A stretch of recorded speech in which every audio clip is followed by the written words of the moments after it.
తప్పు చేసినోడు మనస్సు ఎలా ఉంటుందో పక్కోడికి అర్థం కాదు, ఎదుటినోడికి అర్థం కాదు. నీ దేవుడికి బాగా తెలుసు అండి.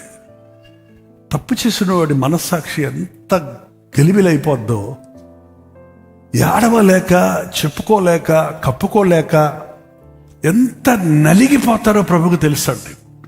ఇక్కడ యేసు ప్రభు వచ్చింది నేనేదో గొప్పగా లేచాడు చూడండి అని చెప్పుకోవడానికి కాదు. అయ్యో నా బిడ్డలు అల్లాడిపోతున్నారే, నా బిడ్డలు బాధలో ఉన్నారే, నా బిడ్డలు దుఃఖంలో మునిగిపోయి ఉన్నారే, నా బిడ్డలు నిరీక్షణ లేని వారు అయిపోయారే అని చెప్పి వచ్చాడండి ఆయన. దేవుని మందిరంలోనికి మనం వస్తున్నప్పుడల్లా మీరు హృదయాలలో ఎలా నలిగిపోతున్నారో ఆయన తెలుసండి.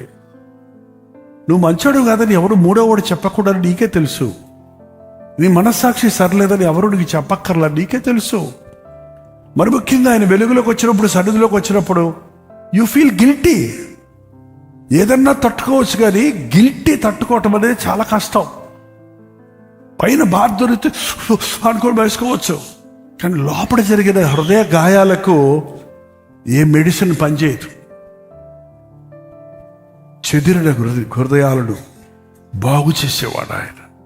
ఎప్పుడైనా సరే అండి, మీరు ఎంత తప్పు చేసినా, ఎన్ని తప్పులు చేసినా, ఎన్నిసార్లు చేసినా, ఎంత స్థితికి హీన స్థితికి దిగజారిపోయినా ఎప్పుడు దయచేసి అనొద్దు దేవుడు నన్ను క్షమించడని. Is ready to forgive you.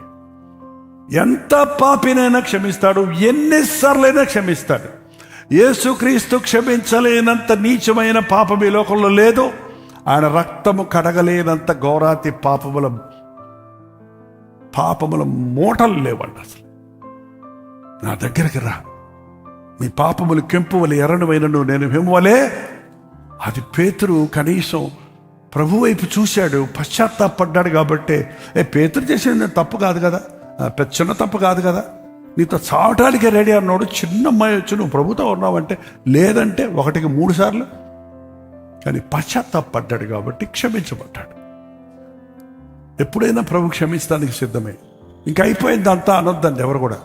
ఇంకా నేను బాగుపడను, ఇంకా నా బతుకు బాగుపడదు, అయిపోయింది, నేను తాగి ఒళ్ళు గొళ్ళైపోయింది, నేను దేవునికి వదిలేసి చాలా కాలం అయిపోయింది, అంతా నష్టపోయాను, అన్ని కష్టాలు పడైపోయాను, ఇక నేను ఏ రీతిగా చూసినా నేను దేనికి మనుషులకే నేనంటే పడటం లేదు, మనుషులే నన్ను తోసేస్తున్నారు, నేను దేవుడి దగ్గరికి వెళ్ళాలని అనకండి. మనుషులు నిన్ను వదిలిపెట్టినా నిన్ను వదలనటువంటి ప్రభువు ఉన్నాడు. ఎన్నో మాటలు వింటాం, యేసు మాటలే పరివర్తన కలుగజేస్తాయి.